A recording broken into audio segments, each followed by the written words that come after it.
മാന്യപ്രേക്ഷകർക്ക് നമസ്കാരം. ലീഗിന്റെ പുതിയ MLA പറയുന്നത് നിങ്ങൾ കേട്ടോ? ഈ ഒരു ഫോട്ടോ BJP കേരളം എന്ന ഒഫീഷ്യൽ പേജില് പുറത്തു വന്നതുമായി ബന്ധപ്പെട്ട ചോദ്യത്തിനാ ഉത്തരം പറയുന്നത്. നിങ്ങളത് കേട്ടോക്കൂ. കഴിഞ്ഞ ദിവസം വന്ന ഔദ്യോഗിക പേജിൽ വന്നതാണ്. ഇതിനോട് എന്താണ് പറയാനുള്ളത്? BJP ഞാൻ പറഞ്ഞല്ലോ, BJP അത്തരം ശ്രമങ്ങളൊക്കെ കഴിഞ്ഞ കുറെ നാളുകളായി നടത്തിക്കൊണ്ടിരിക്കുകയാണ്. കേരളത്തിൽ എത്രത്തോളം ധ്രുവീകരണം ഉണ്ടാക്കാനുള്ള ശ്രമങ്ങളാണ് BJP നടത്തിയത്. പക്ഷെ അതൊക്കെ വടക്കേ ഇന്ത്യയിൽ ചെലവാകും, കേരളത്തിൽ അത് ചെലവാകില്ല. കേരളത്തിൽ അത്തരം ഒരു ശ്രമങ്ങളും BJPയുടെയും RSSന്റെയും വർഗീയ ധ്രുവീകരണങ്ങൾ ഒരു നിലക്കും വിലപ്പോവില്ല എന്നുള്ളത് കഴിഞ്ഞ കുറെ കാലങ്ങളായി ബോധ്യപ്പെട്ടൊരു കാര്യമാണ്. BJP ഇപ്പോഴും വിലപ്പോവാത്തൊരു കാര്യം വീണ്ടും വീണ്ടും പരീക്ഷിച്ചു നോക്കുന്നേ ഉള്ളൂ. നിങ്ങൾ കേട്ടില്ലേ? RSSന്റെയും BJPയുടെയും വർഗീയതയൊക്കെ വടക്കേ ഇന്ത്യയിലേക്ക് നടക്കൂ എന്നൊക്കെയാണ് വിളിച്ചു പറയുന്നത്. നമുക്കതിലേക്ക് വരാം. അതിനു മുമ്പ് ഈ ഒരു ഫോട്ടോ കാണിച്ചതിനല്ലേ വർഗീയ ധ്രുവീകരണം എന്നൊക്കെ ഈ പറയുന്ന ലീഗ് നേതാവ് വിളിച്ചു പറയുന്നത്? ഈ ഒരു ഫോട്ടോയിൽ എന്താണ് വർഗീയ ധ്രുവീകരണം ഉള്ളത്? അല്ലെങ്കിൽ വർഗീയപരമായിട്ട് ഈ ഫോട്ടോയിൽ എന്താണ് ഉള്ളത്? ഇത് തങ്ങളെ ഒരു ഫോട്ടോയാണ്. തങ്ങൾ തൊപ്പി വെക്കാത്ത എപ്പോഴെങ്കിലും ഒരു ഫോട്ടോ നമ്മൾ ആരെങ്കിലും കണ്ടിട്ടുണ്ടോ?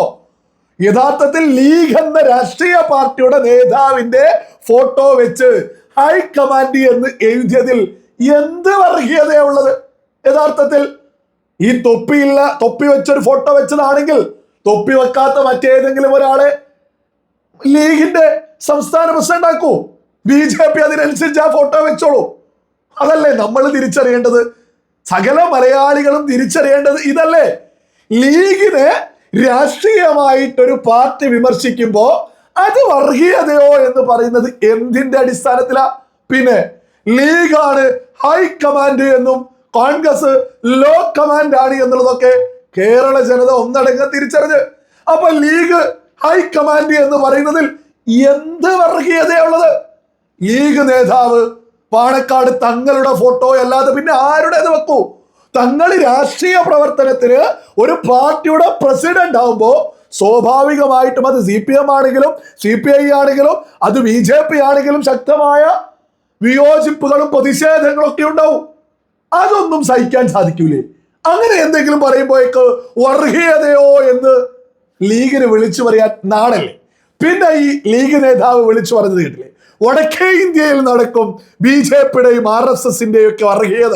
യഥാർത്ഥത്തിൽ വടക്കേ ഇന്ത്യയിൽ ഈ പറയുന്ന ലീഗിന്റെ മതപാർട്ടിയായിട്ടുള്ള ലീഗിന്റെ വർഗീയതയല്ലേ അവിടെ നടക്കാതെ ഇരുന്നത്? BJPയും RSSും എന്ത് വർഗീയതയാണ് എന്നാ ഈ വിളിച്ചു പറയുന്നത്?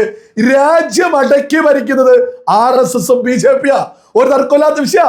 അവിടെ പോലും ഒരു മതപാർട്ടി രൂപീകരിച്ചിട്ട് അതിനെതിരെ എന്തെങ്കിലും പറയുന്നുണ്ടോ? അവരവരുടെ പ്രവർത്തനം നടത്തി അവര് മുന്നോട്ട് പോവല്ലേ? അതേ ഒരു മതപാർട്ടിയിൽ നിന്ന് വിജയിച്ച് ഈ രാജ്യത്തെ സകല സ്വാതന്ത്ര്യവും എടുത്തിട്ട് പറയാണ് രാജ്യം ഭരിക്കുന്നവർ വർഗീയ. നാളല്ലേ ഇയാൾക്കൊന്നും ഇങ്ങനെ വിളിച്ചു പറയാൻ?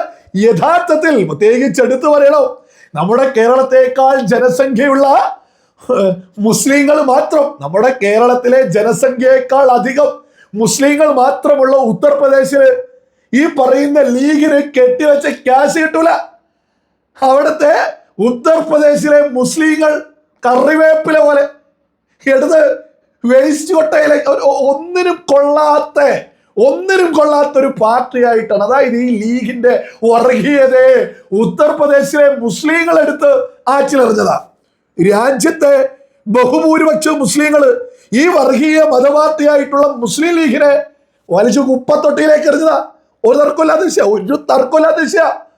ഈ മലബാറിൽ മാത്രമാണ് മുസ്ലിങ്ങളല്ല, നമ്മുടെ കേരളത്തിൽ മാത്രമാണ് മുസ്ലിങ്ങളല്ല, രാജ്യത്തുടനീളം മുസ്ലിങ്ങളുണ്ട്. ഈ ലീഗിന്റെ വില എന്താ? യഥാർത്ഥത്തിൽ ഈ ലീഗ് നേതാവ് ഉൾപ്പെടെ ലീഗിന്റെ അണികൾ തിരിച്ചറിയണം. ലീഗിന്റെ വർഗീയത, ലീഗ് എന്ന മതപാർട്ടി കേരളത്തിൽ മാത്രമേ വളരുന്നുള്ളൂ, കേരളത്തിൽ മാത്രമേ ഉള്ളൂ. ബാക്കി എല്ലാ സ്ഥലത്തും അവിടുത്തെ പൊതുസമൂഹം മുസ്ലിങ്ങൾ ഉൾപ്പെടെ ലീഗിനെയാണ് വലിച്ചെറിഞ്ഞത്. പിന്നെ BJP എങ്ങനെയാണ് വിജയിച്ചത് തന്നെ വീണ്ടും വീണ്ടും വിജയിച്ചു വരുന്നത്? അത് ജനങ്ങൾക്ക് വേണ്ടി നിരന്തരം കാര്യങ്ങൾ ചെയ്തിട്ടാണ്. യഥാർത്ഥത്തിൽ BJP ബംഗാളിലെയും വർഗീയതയാണ് എടുത്ത് ആറ്റിലെറിഞ്ഞത്. നമ്മുടെ കേരളത്തിൽ പോലും BJP 3 സീറ്റ് നേടി. അത് വർഗീയത എന്ന് പറഞ്ഞാൽ കേരളത്തിലെ ജനങ്ങൾ വോട്ട് അല്ല. ഇവിടെ കൃത്യമായിട്ട് BJP വികസനത്തെക്കുറിച്ച്, മത ഐക്യത്തെക്കുറിച്ച്, ഒരു മതത്തിന് വേണ്ടി മാത്രമല്ല രാഷ്ട്രീയം, അത് ആ മതത്തെ പറയിപ്പിച്ച് ലീഗ് രംഗത്ത് വരുന്നു. ആ ലീഗിന്റെ രാഷ്ട്രീയമല്ല ശരി. മുസൽമാന്, ഹിന്ദു, ക്രിസ്ത്യാനി എല്ലാവരെയും ചേർത്ത് പിടിച്ച് ഭാരതീയ ജനതാ പാർട്ടി മുന്നോട്ട് പോകുന്നത് കൊണ്ടല്ലേ 3 മണ്ഡലങ്ങളിൽ വിജയിച്ചു കയറി. എത്ര കാലം ഇനി ഈ പറയുന്ന ലീഗൊക്കെ കേരളത്തിൽ മുന്നോട്ട് പോകും? ഇത് സകല മലയാളികളും ചിന്തിക്കേണ്ടതാ. നമ്മുടെ കേരളത്തിൽ ലഭിച്ചതുപോലെ വെറും 3 സീറ്റായിരുന്നു ബംഗാളിൽ 2016 BJPക്ക് ലഭിച്ചത്. അവിടെയുള്ള ബംഗാൾ ജനത, മുസ്ലിങ്ങൾ ഉൾപ്പെടെ, ഈ പറയുന്ന ബംഗാളിൽ പോലും ഈ മുസ്ലിം ലീഗ് എന്ന് പറയുന്ന ഒരു സാധനമില്ലല്ലോ. വർഗീയ പാർട്ടിക്ക് വേറുള്ളത് നമ്മുടെ കേരളത്തിൽ മലബാറിൽ മാത്രമുള്ള ഒരു പാർട്ടി വടക്കേ ഇന്ത്യയിൽ ഉളുപ്പില്ലേ. യഥാർത്ഥ വർഗീയ പാർട്ടി എന്ന് പറയുന്നത് മതപാർട്ടി ആയിട്ടുള്ള ലീഗാണ്. ബംഗാളിലുണ്ടോ? എവിടെയാണ് ഈ സാധനം ഉള്ളത്? അപ്പോ ബോധമുള്ള ഇന്ത്യൻ സമൂഹം എടുത്ത് ആറ്റിലേക്ക് എറിഞ്ഞതാ ഈ ലീഗിനെ. ഈ ബംഗാളിൽ 3-ൽ നിന്ന് ഇന്ന് 200 സീറ്റിലധികം നേടി BJP അധികാരത്തിലേക്ക് എത്തിയത് വർഗീയത എന്ന് പറയുന്നത് ബംഗാൾ ജനതയെ അപമാനിക്കുന്നതിന് തുല്യമല്ലേ? വടക്കേ ഇന്ത്യയിലെ ജനങ്ങളെ അപമാനിക്കുന്നതിന് തുല്യല്ലേ? ഉത്തർപ്രദേശിൽ ഇപ്രാവശ്യം SP-ക്കൊക്കെ നിരവധി MP സീറ്റുകൾ വിജയിച്ചു വന്നിട്ടുണ്ട്.